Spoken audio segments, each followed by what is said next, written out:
Hey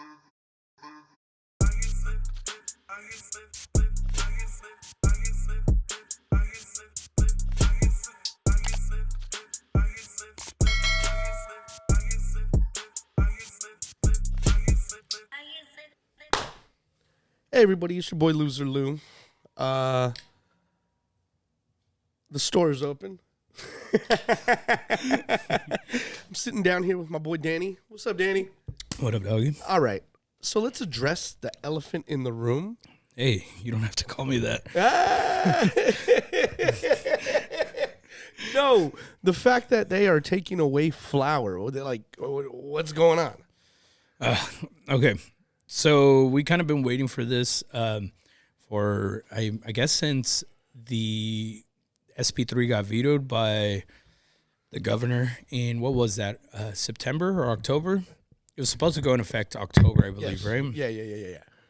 So at the time, he had set a bunch of rules that he wanted to see, and I remember seeing that he specifically wanted to see flour banned, but everyone kind of took it as like, oh, well, you know, at least we still have our market right now, and we can convince them later on. And I think ultimately everyone got quiet, and what happened was we allowed our voices to die down, and when that happened, dishes is overseen by Dan Patrick, essentially, right? Their state program, and right now they're in review, and basically their funding depends on what they do for him right now. So Dan Patrick had them, you know, try to squeeze the hemp industry, and then of course with the executive orders that came down, they have to make both officials happy, Abbott and Patrick.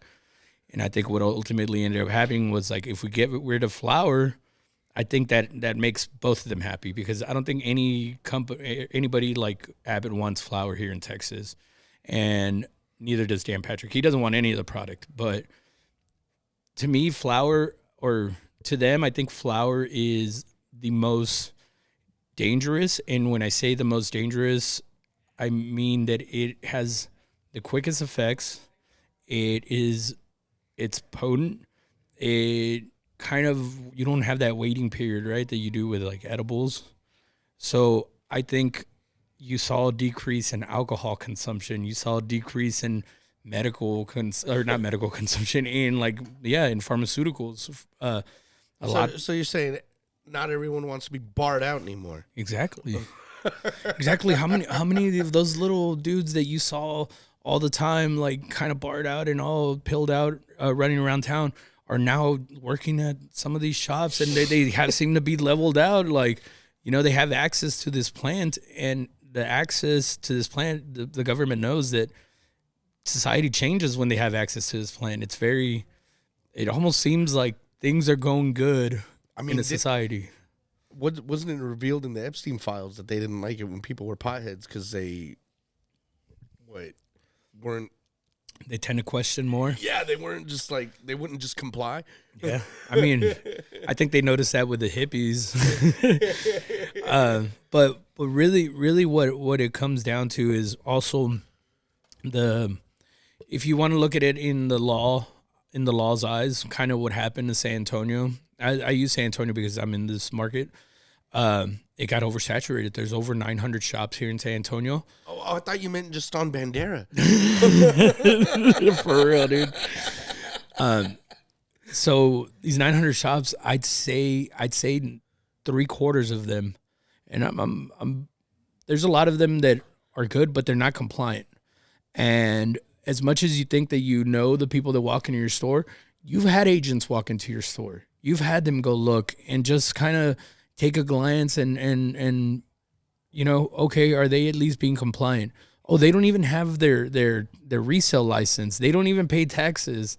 Like, that irks the government. And yeah, they can't necessarily go in and bust them because there's like these loopholes and gray areas, and people can kind of get away with it in a way, right? Because the system wasn't built. So I know they're trying to restart it again. I think that's what they're doing. It's like a reset button. How did you fall into this industry?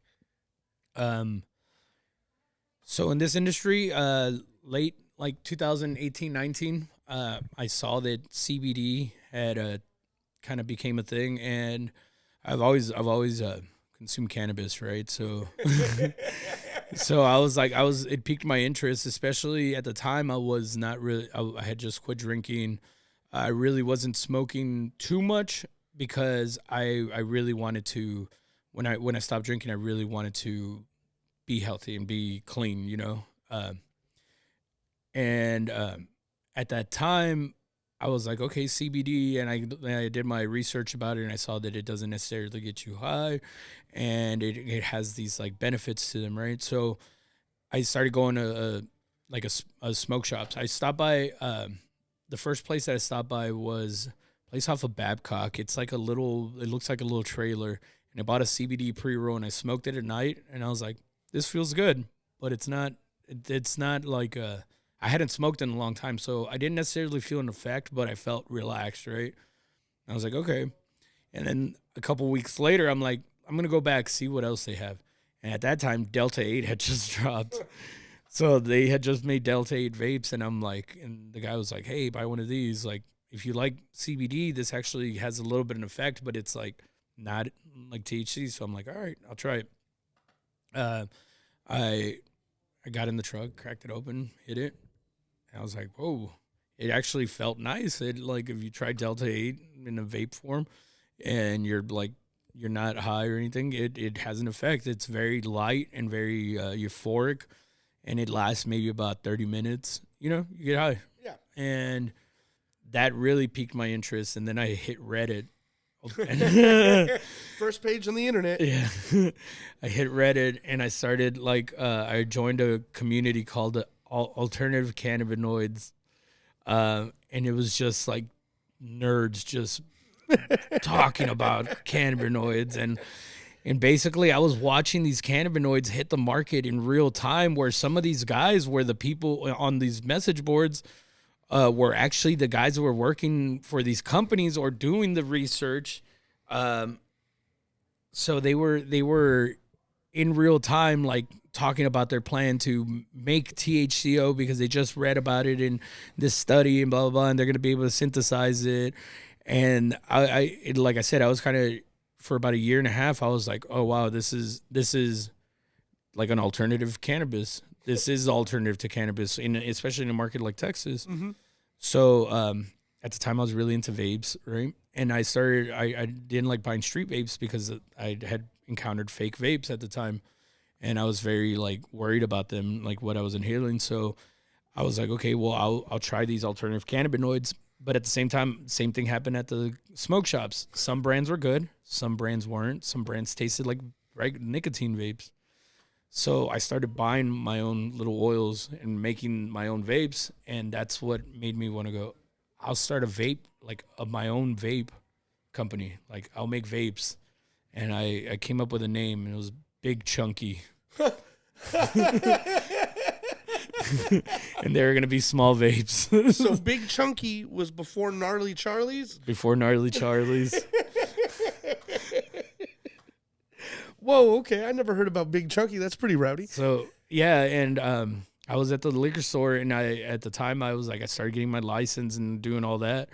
And I was going to Skyco, and I saw that they had a white labeling program. So I was like, hey, I want to make a white label product. And they're like, okay, come in for a meeting. We'll write down your formula. We'll get it done, blah, blah, blah. They take it. We talk. We have a conversation. I tell them exactly what I wanted. And then a few weeks later, I see that they dropped that vape. Yeah. They dropped it and never called me back. They took your idea? Yeah.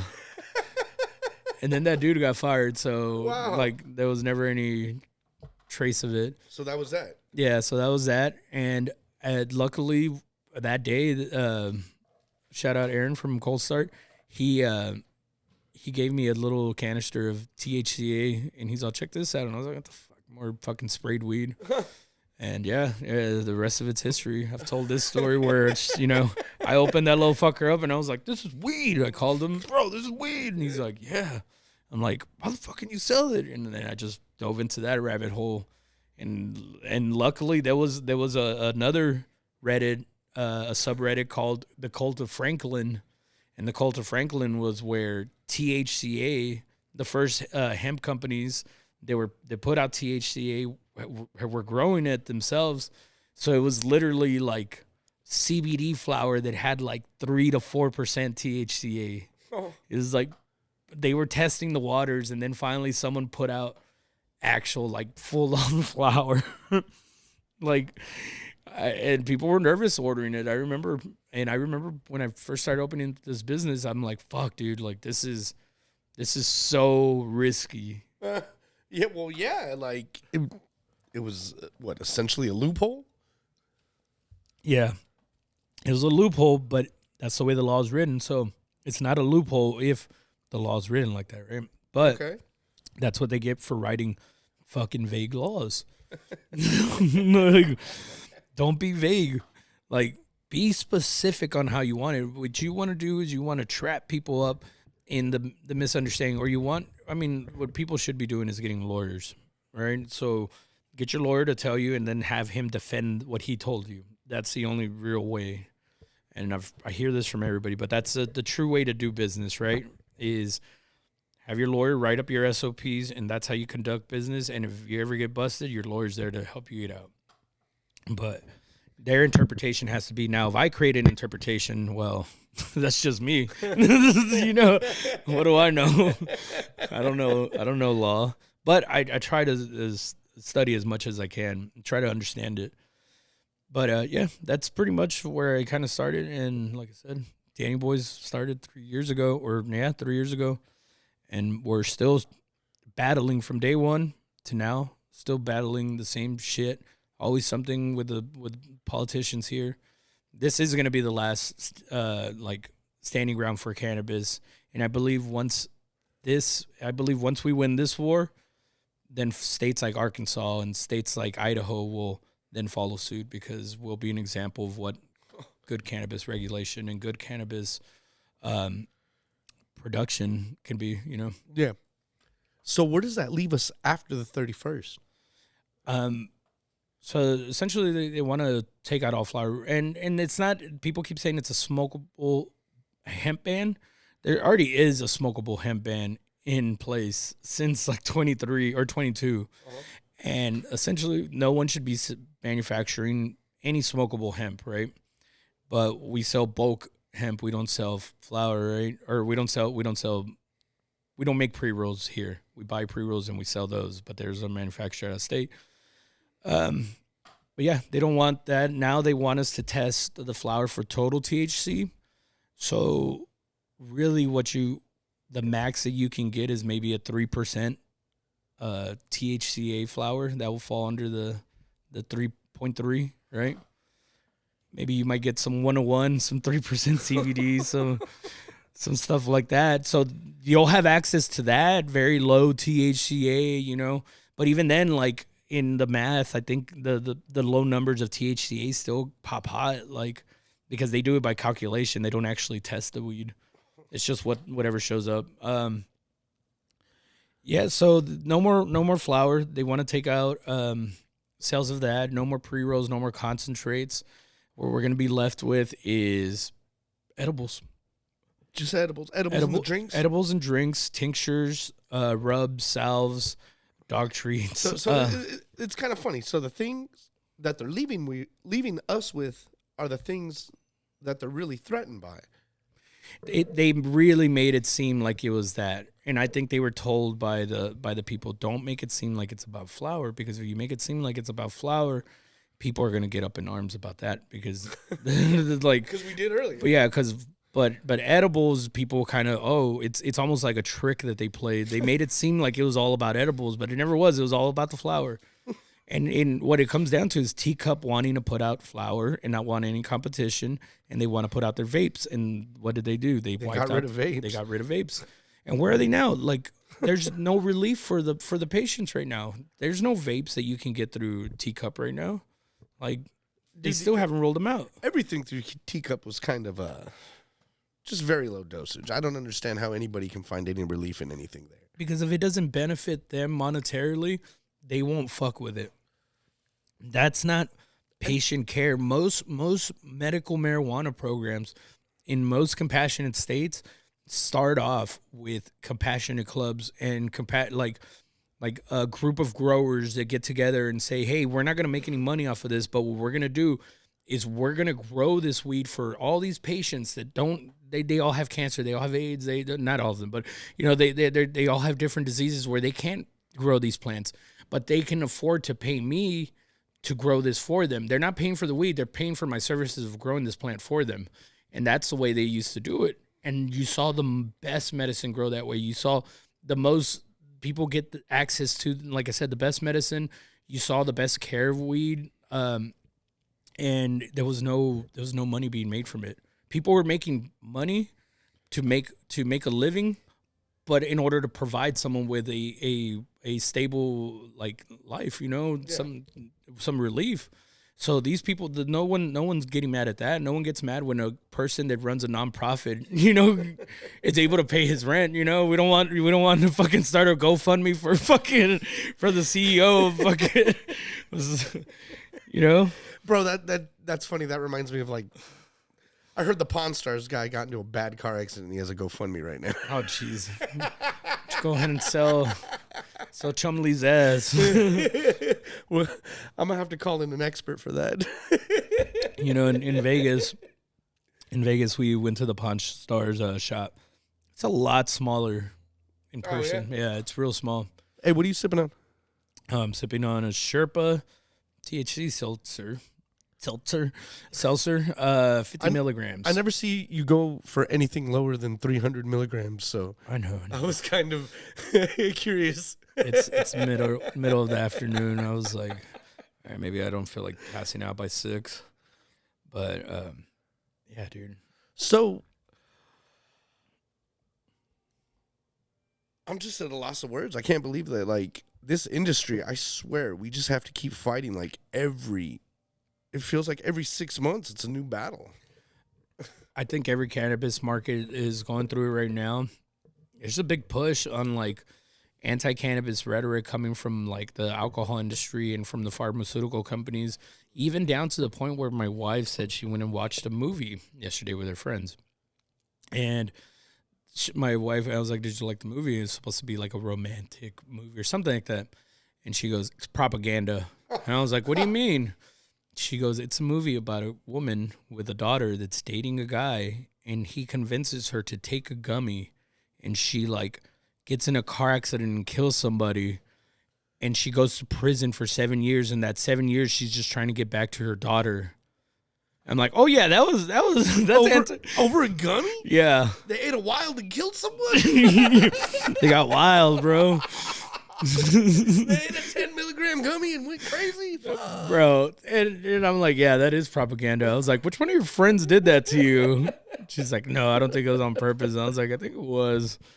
But, yeah, wild, dude. So even down to that point where there's that type of propaganda being put out where they're going to try to scare us into not liking this. And after a while, it'll be normalized. What I think is wild is when, no pun intended, when they send the reps to the alcohol store next door instead of coming to us.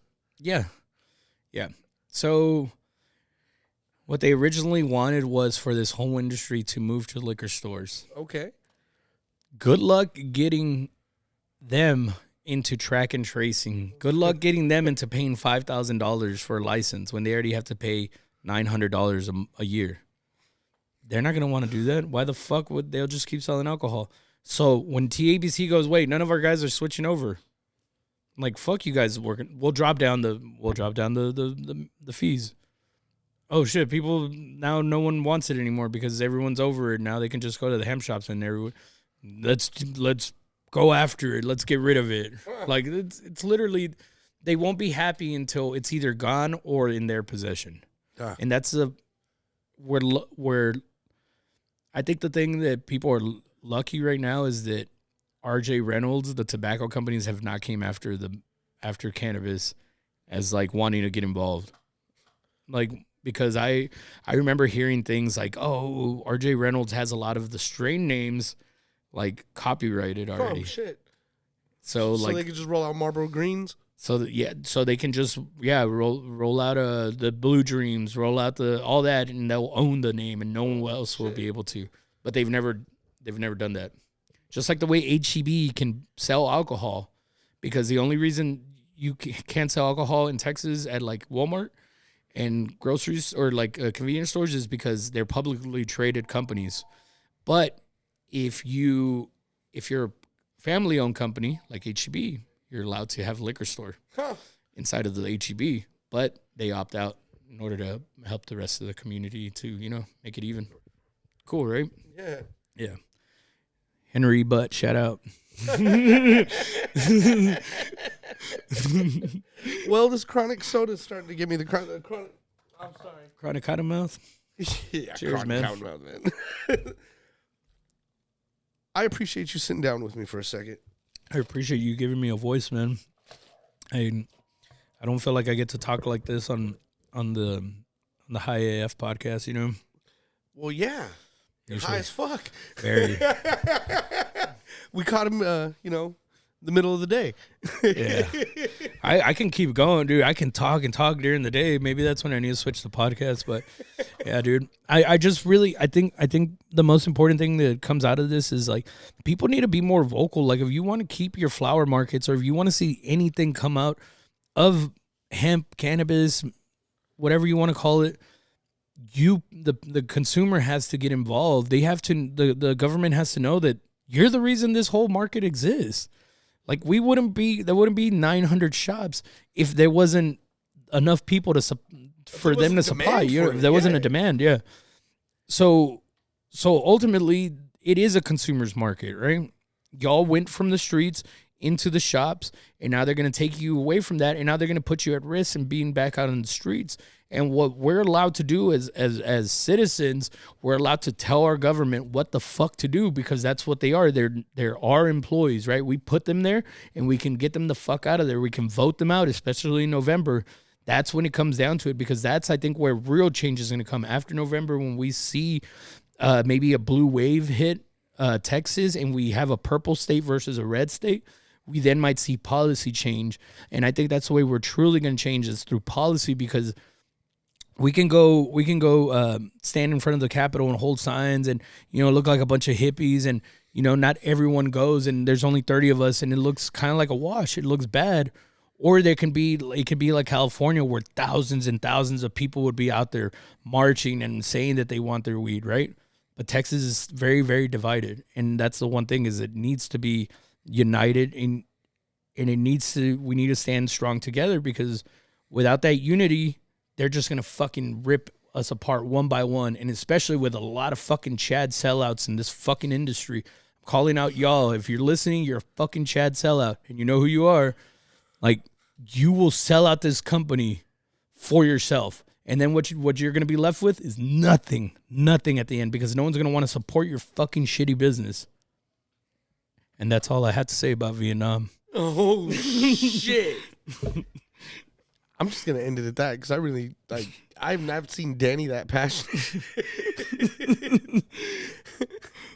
I appreciate you sitting down with me for a couple minutes. Stay out of trouble, y'all. Don't do anything I would do. Yeah.